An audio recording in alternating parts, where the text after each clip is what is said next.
So hello student, this is Suman Datta. आप सभी का स्वागत है 10 मिनट्स डिप्लोमा यूट्यूब चैनल पे। आज की इस वीडियो में हम लोग क्लाइंट सर्वर मॉडल जो कि कम्युनिकेशन मॉडल से एक प्रकार के आईओटी में, उसके बारे में हम लोग डिटेल में देख रहे होंगे। प्रीवियस वीडियो में हम लोग बात कर चुके हैं कि कम्युनिकेशन मॉडल्स एक्चुअल में होते क्या है, ठीक है, and different various types of models के भी डिस्कस कर चुके हैं एक एक लाइन के ऊपर, ठीक है। तो आज की इस वीडियो में हम लोग क्लाइंट सर्वर मॉडल के डिटेल में इलैबोरेट कर रहे होंगे, ठीक है, हर एक टर्म को देखेंगे। तो चलो वीडियो स्टार्ट करते हैं।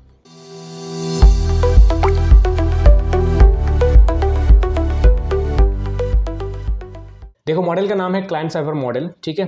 जैसे तुम देख रहे हो, that is the first model communication models in IoT, ठीक है।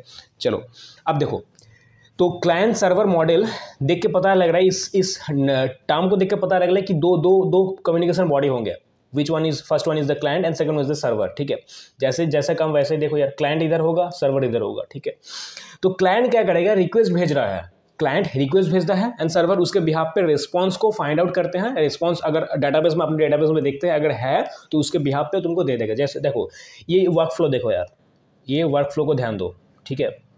क्या बता रहे, देखो क्लाइंट तुम हो, रिक्वेस्ट कर रहे हो, सर्वर को रिक्वेस्ट कर रहे हो, सर्वर उसको प्रोसेस करेगा, फिर वो फेच करेगा अपनी डेटाबेस। सर्वर के डेटाबेस होता है ना, जैसे यूट्यूब में तुम वीडियो देख रहे हो यार, तो क्लिक करने के बाद सर्वर के पास रिक्वेस्ट जाता है, तो सर्वर अपने डेटाबेस में देखेगा कि हाँ जी, जो रिक्वेस्ट आया है क्या वो एक्चुअल में वाकई में है कि नहीं है, ठीक है। समझ रहे हो मैं क्या बता रहा हूँ, ठीक है। तो उसके बिहाफ पे अगर मिल जाता है, अगर डेटाबेस में मिल जाता है, तो देखो यार, रिस्पॉन्स को प्रिपेयर करता है एंड क्लाइंट रिस्पॉन्स, ठीक है। तो रिस्पॉन्स सर्वर भेज देता है।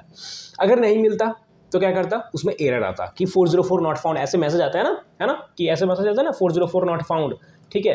वो समथिंग लाइक दैट, कि अगर तुमको डेटाबेस में नाम मिले तो ये मैसेज तुमको दिखाएगा। समझ रहे हो मेरी बात को, ठीक है। तो सर जी, क्लाइंट सर्वर मॉडल एक्चुअल में क्या होता है वो तो समझ में आ गया है ना, ठीक है। बट द पॉइंट इज कि ये आईओटी में कैसे काम में आ रहा है उसको एक्सप्लेन करो, है ना, पॉइंट है। क्लाइंट सर्वर मॉडल तो एक्चुअल में कैसे काम करता है वो तो पता है हम लोग, अभी मैंने समझा चुका हूं तुमको। बट द थिंग इज कि आईओटी में कैसे काम कर रहे होते हैं, इस चीज को एक्सप्लेन कर को, ठीक है। तो चलो यार, एक्सप्लेन करते हैं हम लोग। देखो, क्लाइंट सर्वर मॉडल जो होते हैं ना, ठीक है, उसको आईओटी में कैसे समझाएंगे। देखो एक एग्जाम्पल लेते हैं। बेसिकली देखो, तुम बना रहे हो एक ऐसा सिस्टम, तुम बना रहे हो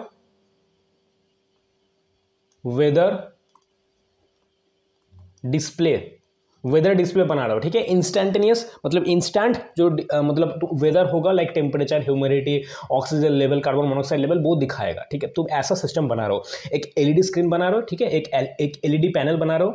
देखो यार, एक एलईडी पैनल बनाओ जिसमें तुम क्या करोगे कि इंस्टेंट टेम्परेचर दिखाओगे, इंस्टेंट ह्यूमिडिटी दिखाओगे, ऑक्सीजन दिखाओगे, कार्बन मोनोऑक्साइड दिखाओगे, ठीक है। और इधर कुछ ऐसा टेक्स्ट शो करोगे, ठीक है, अपना नाम, design by something like that, ठीक है।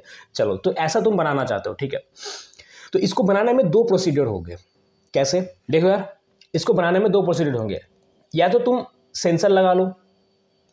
क्या क्या सेंसर लगेंगे इसमें, टेम्परेचर सेंसर लगेंगे, ह्यूमिडिटी सेंसर लगेंगे, ठीक है। अच्छा, टेम्परेचर ह्यूमिडिटी दोनों कवर हो जाएगा किसमें, DHT में, ठीक है, 22 में। तो टेंशन मत लो, ठीक है। तो टेम्परेचर सेंसर है, ह्यूमिडिटी सेंसर है, ठीक है, लगेगा, ठीक है। और क्या लगेगा यार, मतलब एयर में क्या ऑक्सीजन है, तो ऑक्सीजन लेवल डिटेक्ट करने के लिए वो भी सेंसर लगेगा, कार्बन मोनोऑक्साइड के लिए वो भी सेंसर लगेगा, ठीक है। समझ रहे हो मेरे बात को, ठीक है, हो गया, ठीक।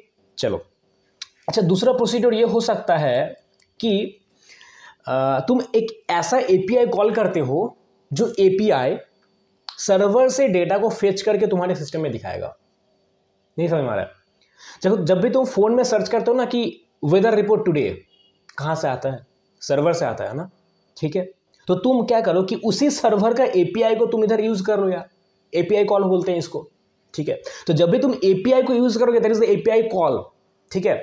समझ रहे हो मेरी बात को। तो उस केस में क्या होता है कि तुम क्लाइंट हो, लेट्स सपोज तुम्हारा ये जो तुम डिस्प्ले बना रहे हो ना, डिस्प्ले, तो डिस्प्ले में तुम ऐसा एक सिस्टम लगा रहे हो, that is known as the client.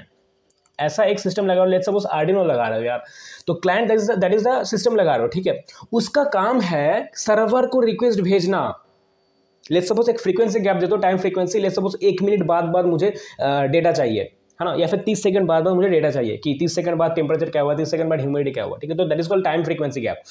तो क्लाइंट जो है वो रिक्वेस्ट करेगा सर्वर को, किसके हेल्प से, API की हेल्प से। That is why API call कर रहे हो तुम उसको, ठीक है। तो तुम क्या करो, इधर सर्वर को API को कॉल कर रहे हो, ठीक है, API कॉल। तो इस केस में क्या हो रहा है, सेंसर का यूज नहीं हो रहा है ना, तुम अपने सेंसर नहीं लगा रहे हो, तुम क्या कर रहे हो, API कॉल कर रहे हो, सर्वर का डेटा जो है वो तुम फेच करवा रहे हो अपने डिस्प्ले सिस्टम में, ये पॉसिबिलिटी हो सकते हैं। ये जो दूसरा पॉसिबिलिटीज मैंने बताया, इसी केस में क्लाइंट सर्वर मॉडल के यूज होते हैं IoT में। बोलो बात समझ में आ रही है कि नहीं आ रहा? समझ में आ गया ना? चलो, अगर तुमको नोट्स की जरूरत है तो ये जितने भी तुम अभी स्क्रीन पे देख रहे हो ये तुमको डिस्क्रिप्शन बॉक्स में मिल जाएगा, ठीक है। तो टेंशन मत लो यार, मैं जो अभी समझा रहा हूँ वीडियो में उस चीज़ को ध्यान दो, उस चीज़ को फिर से अगर नहीं समझ में आ रहा है तो वीडियो को फिर से एक बार देख लो यार, ठीक है। बाकी नोट्स तो तुम्हें इधर मिल जाएगा, ठीक है। और ये डायग्राम ड्रॉ कर देना, फुल मार्क्स मिल जाएगा, ठीक है। चलो मिलते हैं नेक्स्ट वीडियो में, जहाँ पे हम लोग डिस्कस कर रहे होंगे पब्लिशर सब्सक्राइबर मॉडल के बारे में।